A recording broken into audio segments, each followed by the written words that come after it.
ಬಳ್ಳಾರಿ ಘರ್ಷಣೆ ಪ್ರಕರಣದ ತನಿಖೆ ತೀವ್ರಗೊಳಿಸಿದ ಸಿಐಡಿ ಈಗಾಗಲೇ ಸೆಕ್ಷನ್ 107 ಅಡಿ 67 ಜನರಿಗೆ ಪೊಲೀಸರು ನೋಟಿಸ್ ಕೊಟ್ಟಿದ್ದಾರೆ. ಪೊಲೀಸರ ನೋಟಿಸ್ ಆಧಾರದಲ್ಲಿ ಸಿಐಡಿಯಿಂದ ಮಾಹಿತಿ ಸಂಗ್ರಹ, ಗಲಭೆಯಲ್ಲಿ ಪ್ರಮುಖ ಪಾತ್ರ ವಹಿಸಿದ್ದವರಿಗೆ ಸೆಕ್ಷನ್ 107 ಅಡಿ ನೋಟಿಸ್ ಪಡೆದ 67 ಜನರ ಪಾತ್ರದ ಕುರಿತು ಈಗಾಗಲೇ ಮಾಹಿತಿ ಸಂಗ್ರಹ. ಸಿಐಡಿ ಎಸ್ಪಿ ಹರ್ಷ ಪ್ರಿಯಂವಾದ ನೇತೃತ್ವದ ತಂಡದಿಂದ ಮಾಹಿತಿ ಕಲೆ. ಇಂದು ಅಥವಾ ನಾಳೆ ಹಲವರಿಗೆ ನೋಟಿಸ್ ಜಾರಿ ಮಾಡುವ ಸಾಧ್ಯತೆ. ವಿಚಾರಣೆಗೆ ಹಾಜರಾಗುವುದಕ್ಕೆ ಸಿಐಡಿ ನೋಟಿಸ್ ಜಾರಿ ಮಾಡಬಹುದಾದ ಸಾಧ್ಯತೆ ಇದೆ. 67 ಜನರ ಪಾತ್ರದ ಕುರಿತಾಗಿ ಇದೀಗ ವಿಚಾರಣೆಯನ್ನೆಲ್ಲ ಮಾಡಬೇಕಾಗತ್ತೆ, ನೋಟಿಸ್ನೆಲ್ಲ ನೀಡಬೇಕಾಗತ್ತೆ. ಸಿಐಡಿ ನೋಟಿಸ್ ಜಾರಿ ಮಾಡಬಹುದಾದ ಸಾಧ್ಯತೆ ಕೂಡ ಇದೆ. ಈ ಪ್ರಕರಣ ಎಲ್ಲಿಂದ ಶುರುವಾಯಿತು, ಯಾರಿಂದ ಶುರುವಾಯಿತು, ಈ ಪ್ರಕರಣದಲ್ಲಿ ಯಾರೆಲ್ಲ ಭಾಗಿಯಾಗಿದ್ದಾರೆ, ಯಾರನ್ನೆಲ್ಲ ವಿಚಾರಣೆಗೆ ಒಳಪಡಿಸಲಾಗಿದೆ, ವಿಚಾರಣೆ ಸಂದರ್ಭದಲ್ಲಿ ಏನೆಲ್ಲ ಸ್ಫೋಟಕ ಮಾಹಿತಿಗಳು ಲಭಿಸಿದೆ, ಇದೆಲ್ಲವೂ ಕೂಡ ಇಂಪಾರ್ಟೆಂಟ್ ಆಗತ್ತೆ. 67 ಜನರ ಪಾತ್ರದ ಕುರಿತು ಈಗಾಗಲೇ ಮಾಹಿತಿಯನ್ನ ಸಂಗ್ರಹ ಮಾಡಿದ್ರು ಪೊಲೀಸರು. ಸೊ ಇದೀಗ ಸಿಐಡಿ ಕೂಡ ನೋಟಿಸ್ ಕೊಡೋದಕ್ಕೆ ಸಿದ್ಧತೆಯನ್ನ ಮಾಡಿಕೊಂಡಿದೆ.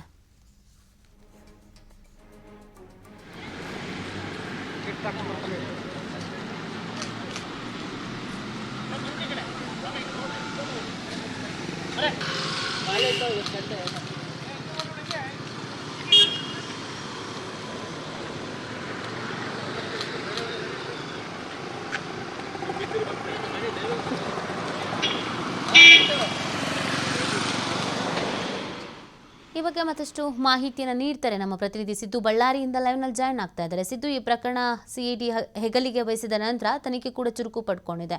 ಇಲ್ಲಿವರೆಗೂ ಯಾರ್ಯಾರಿಗೆ ನೋಟಿಸ್ ಕೊಟ್ಟಿದ್ದಾರೆ, ಏನೆಲ್ಲ ವಿಚಾರಣೆ ಆಗಿದೆ, ತನಿಖಾ ಹಂತ ಯಾವುದಿದೆ?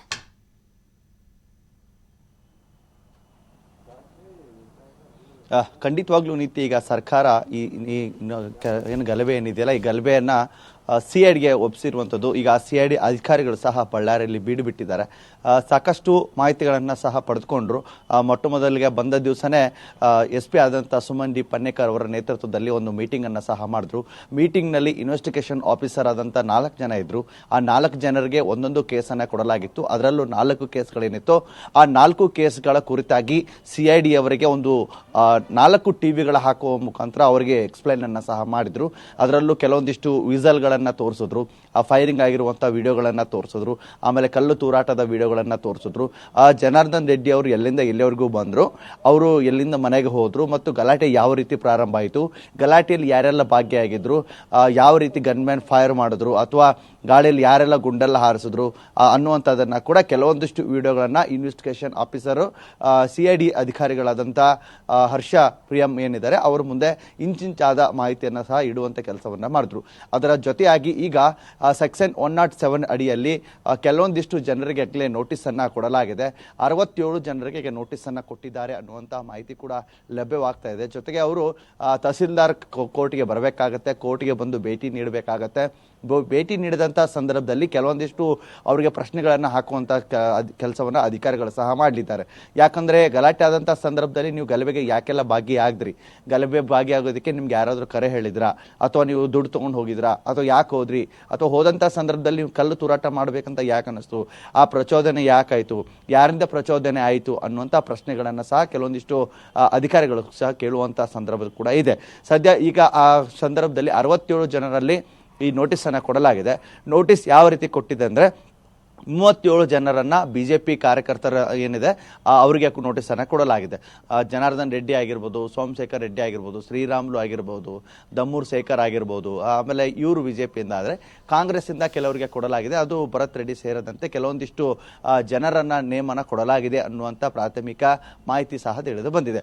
ಇದನ್ನ ಹೊರತುಪಡಿಸಿ ಈ ಮಾಹಿತಿ ಏನಿದೆ ಅಂದ್ರೆ ಅವರಿಗೆ ಕೆಲವೊಂದಿಷ್ಟು ಜನರಿಗೆ ನೋಟಿಸ್ ಕೊಡುವಂಥದ್ದು ಏನಾಗಿದೆ, ಮನೆ ಮನೆಗೆ ಹೋಗಿ ಪೊಲೀಸ್ ಅಧಿಕಾರಿಗಳ ನೇತೃತ್ವದಲ್ಲಿ ಮತ್ತು ಕಂದಾಯ ಇಲಾಖೆ ಅಧಿಕಾರಿಗಳ ನೇತೃತ್ವದಲ್ಲಿ ಹೋಗಿ ಅವರಿಗೆ ನೋಟಿಸ್ ಅನ್ನ ಕೊಟ್ಟು ನೀವು ಹಾಜರಾಗಲೇಬೇಕು, ಅಂದ್ರೆ ಇವತ್ತು ಅಥವಾ ನಾಳೆ 2 ದಿನಗಳನ್ನ ಕೊಡಲಾಗಿದೆ, 2 ದಿನಗಳಲ್ಲಿ ನೀವು ಬರಲೇಬೇಕು ಅನ್ನುವಂಥ ನೋಟಿಸ್ ಅನ್ನ ಕೊಡಲಾಗಿದೆ. ಆದ್ರೆ ನೋಟಿಸ್ ಕೊಡಲಿಕ್ಕೆ ಹೋದಂತಹ ಸಂದರ್ಭದಲ್ಲಿ ಪೊಲೀಸ್ ಅಧಿಕಾರಿಗಳಿಗೆ ಕೂಡ ಶಾಕ್ ಆಗಿದೆ ಅಂದ್ರೆ ಆ ಗಲಭೆಯಲ್ಲಿ ಯಾರೆಲ್ಲ ಭಾಗಿಯಾಗಿದ್ರು, ಭಾಗಿಯಾದಂತ ಕೆಲವೊಂದಿಷ್ಟು ಜನರು ಪರಾರಿಯಾಗಿದ್ದಾರೆ ಅನ್ನುವಂಥ ಮಾಹಿತಿ ಕೂಡ ಲಭ್ಯವಾಗಿದೆ. ಯಾಕಂದ್ರೆ ಗಲಾಟೆ ಆದ ತಕ್ಷಣ ಸಾಮಾಜಿಕ ಜಾಲತಾಣದಲ್ಲಿ ಸಹ ವಿಡಿಯೋ ಸಹ ವೈರಲ್ ಆಯಿತು.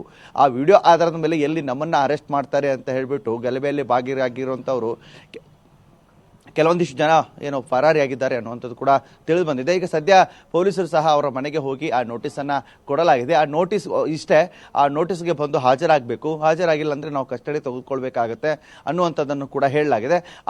ಈಗ ಈ ನೋಟಿಸ್ ಯಾವ ರೀತಿ ತಪಾಸಣೆ ನಡೆಯುತ್ತಂದ್ರೆ ತಹಸೀಲ್ದಾರ್ ಕೋರ್ಟ್ಗೆ ಬರಬೇಕಾಗತ್ತೆ. ತಹಸೀಲ್ದಾರ್ ಕೋರ್ಟ್ನಲ್ಲಿ ನೀವು ಗಲಭೆಗೆ ಹೋಗಿದ ಕಾರಣ ಏನು, ಯಾಕೆ ಹೋಗಿದ್ರಿ ಅನ್ನುವಂಥದ್ದನ್ನು ಮುಚ್ಚಳಿಕೆ ಪತ್ರವನ್ನು ಬರೆದುಕೊಡ್ಬೇಕಾಗತ್ತೆ. ಆ ಮುಚ್ಚಳಿಕೆ ಪತ್ರದ ಮೇಲೆ, ಆ ಆಧಾರದ ಮೇಲೆ ಅವರಿಗೆ ಒಂದು ಬರ್ಕೊಂಡು ಕಳಿಸುವಂತ ಕೆಲಸವನ್ನ ಮಾಡ್ತಾರೆ. ಜೊತೆಗೆ ನೆಕ್ಸ್ಟ್ ಟೈಮ್ ನೀವು ಯಾವುದೇ ರೀತಿಯಾಗಿ ಈ ರೀತಿಯಂತ ಗಲಭೆ ಇದರಲ್ಲಿ ಭಾಗಿಯಾಗಿದ್ರೆ ನೇರವಾಗಿ ನೀವು ಅವರಿಗೆ ಹೊಣೆ ಆಗಿರ್ತೀವಿ, ನಾವು ಅವರನ್ನ ನಿಮ್ಮನ್ನ ವಿಚಾರಣೆ ಮಾಡೋ ಹಾಗಿಲ್ಲ, ನೇರವಾಗಿ ಕಸ್ಟಡಿಗೆ ತೆಗೆದುಕೊಳ್ಳುವಂತ ಸಾಧ್ಯತೆಗಳು ಇರುತ್ತೆ ಅಂತ ಹೇಳ್ಬಿಟ್ಟು ತಹಸೀಲ್ದಾರ್ ಕೋರ್ಟ್ನ ಕಚೇರಿ ಏನಿರುತ್ತೆ ಅಲ್ಲಿ ಕೂಡ ಇದು ಚರ್ಚೆ ಆಗುವಂತ ಸಾಧ್ಯತೆಗಳು ಇದೆ. ಜೊತೆಗೆ ಸಿಐಡಿ ಅಧಿಕಾರಿಗಳು ಸಹ ಸಾಕಷ್ಟು ಇಂಚಿಂಚಾದ ಮಾಹಿತಿಗಳನ್ನ ಪಡೆದುಕೊಳ್ತಾ ಇದ್ದಾರೆ. ಗಲಾಟೆ ಆದಂತ ಸಂದರ್ಭದಲ್ಲಿ ಹೋಗಿ ಸ್ಥಳ ವೀಕ್ಷಣೆಯನ್ನ ಹರ್ಷ ಪ್ರಿಯಂ ಅವರು ಏನಿದ್ದಾರೆ ಅಧಿಕಾರಿ ಮಾಡಿದ್ರು. ಜೊತೆಗೆ ಅವರ ಜೊತೆಯಾಗಿ SP ಆದಂಥ ಸುಮನ್ ಡಿ ಪನ್ನೇಕರ್ ಸೇರಿದಂತೆ ಅನೇಕ ಅಧಿಕಾರಿಗಳು ಸಹ ಇಂಚಿಂಚಾದ ಈ ಗಲಾಟೆ ಎಲ್ಲಿಂದ ಆಯಿತು, ಹೇಗಾಯಿತು ಅನ್ನುವಂಥದ್ದನ್ನ ಸ್ಥಳ ಮಹಜೂರನ್ನ ಮಾಡಿದ್ರು, ಸ್ಥಳ ಶೋಧ ಕಾರ್ಯ ಕೂಡ ಮಾಡಿದ್ರು. ಜೊತೆಗೆ ಅಲ್ಲಿ ಅಧಿಕಾರಿಗಳು ಕೂಡ ಹೇಳಿದ್ರು ಯಾವ ರೀತಿಯಾಗಿ ಗಲಾಟೆ ಆಯಿತು, ಗಲಾಟೆಗೆ ಕಾರಣ ಏನು, ಫೈರಿಂಗ್ ಯಾವ ರೀತಿ ಆಯಿತು ಅನ್ನುವಂಥದ್ದನ್ನ ಇಂಚಿಂಚಾಗಿ ಕೂಡ ತೋರಿಸಿದ್ರು. ಈಗ ಸಿಐಡಿ ಅಧಿಕಾರಿಗಳು ಸಹ ಬಳ್ಳಾರಿಯಲ್ಲಿ ಬೀಡುಬಿಟ್ಟಿದ್ದಾರೆ, ಇನ್ನಷ್ಟು ತನಿಖೆಯನ್ನು ಶುರು ಮಾಡಿದ್ದಾರೆ.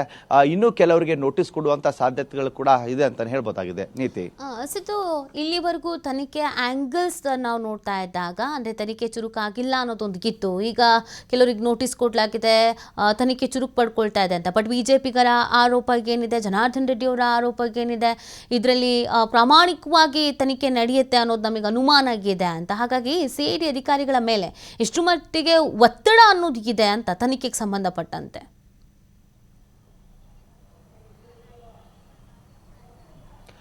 ಖಂಡಿತವಾಗ್ಲೂ ನೀತಿ ಈ ಸಿಐಡಿಗೆ ಕೊಟ್ಟಂತ ಸಂದರ್ಭದಲ್ಲಿ ಶ್ರೀರಾಮ್ಲು ಆಗಿರ್ಬೋದು, ಸೋಮಶೇಖರ್ ರೆಡ್ಡಿ ಆಗಿರ್ಬೋದು, ಸಿಐಡಿಗೆ ಕೊಟ್ಟಿದ್ದು ನಮಗೆ ಸ್ವಾಗತ ಇದೆ. ಯಾಕಂದ್ರೆ ಸಿಐಡಿ ಅವರು ಇಲ್ಲಿ ಬರಲಿ, ಬಂದು ನಿಷ್ಪಾಕ್ತವಾದಂತ ಒಂದು ತನಿಖೆ ಮಾಡಬೇಕು, ಆ ತನಿಖೆ ನಮಗೂ ಸ್ಯಾಟಿಸ್ಫೈಡ್ ಅನಿಸ್ಬೇಕು ಅನ್ನುವಂತ ನಿಟ್ಟಿನಲ್ಲಿ ಶ್ರೀರಾಮ್ಲು, ಸೋಮಶೇಖರ್ ರೆಡ್ಡಿ ಅವರು ಕೂಡ ಹೇಳಿದ್ರು. ಆದ್ರೆ ಜನಾರ್ದನ್ ರೆಡ್ಡಿ ಅವರು ಹೇಳುವಂತದ್ದು ಏನಂದ್ರೆ ಯಾವುದೇ ಕಾರಣಕ್ಕೂ ಕೂಡ ಸಿಐಡಿಗೆ ಕೊಟ್ಟಿದ್ದೀರಿ, ಆದ್ರೆ ಸಿಐಡಿಯಿಂದ ನನಗೆ ನಂಬಿಕೆ ಇಲ್ಲ, SITಗಿಂದ ಕೂಡ ನನಗೆ ನಂಬಿಕೆ ಇಲ್ಲ, ನೀವು CBIಗೆ ಕೊಡಬೇಕು, ಇಲ್ಲ ನಿವೃತ್ತಿ ಜಡ್ಜ್ಗಳೇನಿದ್ದಾರೆ ಅವ್ರಿಗೆ ಕೊಡಬೇಕು, ಅವರು ಇದನ್ನ ತನಿಖೆ ಮಾಡಿದ್ರೆ ಮಾತ್ರ ನಮಗೆ ಸರಿ ಅನಿಸುತ್ತೆ, ಅವರ ವರದಿ ಕೊಡೋದೇ ಸತ್ಯ ಅನಿಸುತ್ತೆ. ಇದನ್ನ ಸಿಐಡಿ ಕೊಟ್ಟಿರಬಹುದು ಸರ್ಕಾರ, ಆದ್ರೆ ಇವ್ರದೇ ಸಿಐಡಿ ಇರುತ್ತೆ, ಹೀಗಾಗಿ ನನಗೆ ಇದ್ರ ಮೇಲೆ ನಂಬಿಕೆ ಇಲ್ಲ ಅನ್ನುವಂಥದ್ದನ್ನ ಜನಾರ್ದನ್ ರೆಡ್ಡಿ ಅವರು ಸಹ ಆರೋಪವನ್ನ ಮಾಡಿದ್ದಾರೆ.